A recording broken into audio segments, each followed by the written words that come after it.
आज की कहानी सत्य घटना पर आधारित है। एक गांव में 5 भाई रहते थे। एक का नाम राम, दूसरे का नाम भगवान, तीसरे का नाम घनश्याम, चौथे का नाम गोपाल, पांचवें का नाम दीनदयाल था। वे लोग बहुत गरीब थे। एक टाइम के खाने को भी लाले पड़े थे। पांचों भाई बहुत मेहनत करके किसी तरह गुजारा करते थे। एक दिन वो अपनी माँ की पायल गिरवी रखकर उससे गल्ला का व्यापार शुरू किया। उसमें उनको बहुत फायदा हुआ। फिर क्या, उनकी दिन दूनी रात चौगनी तरक्की होने लगी। राम ने अपने चारों भाइयों को अलग अलग व्यापार कराया, जिसमें उनको और भी फायदा होने लगा। अब वो अपने गांव के जाने माने रईसों में इनकी गिनती होने लगी। फिर पांचों भाइयों की शादी हुई, उनके बच्चे हुए। पूरे 36 लोगों का परिवार बन गया। सब लोग एक साथ एक घर में बड़े प्यार से रहते थे।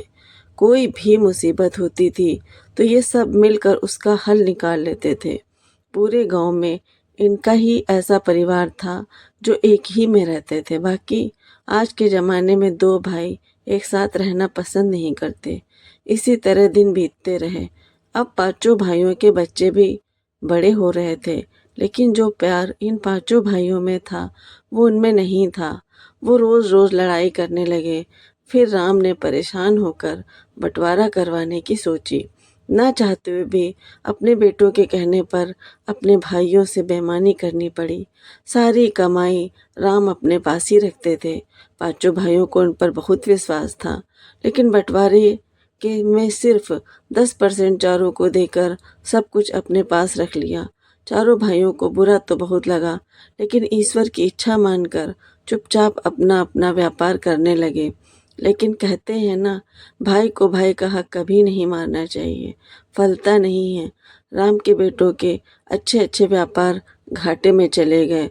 उनको कई बीमारियों ने घेर लिया था। सारा पैसा इलाज में ही जाने लगा और एक एक करके उनकी दुकानें, एजेंसी सब बंद होने लगे। इतना ही नहीं, एक बेटे को कैंसर हो गया। उसके इलाज के लिए घर तक गिरवी रखना पड़ गया। फिर राम के बेटे भी अलग अलग रहने लगे थे, लेकिन एक दिन राम के एक बेटे को की कैंसर से जान चली गई। थोड़े दिनों के बाद दूसरे बेटे की अटैक से मृत्यु हो गई। पूरे परिवार में शोक छा गया। आज हालात ये हैं कि राम का परिवार बस किसी तरह गुजर बसर कर रहे हैं। इसलिए कहते हैं दोस्तों, थोड़ा गम खा लेना, थोड़ा कम ले लेना, लेकिन कभी अपने भाई से गद्दारी मत करना।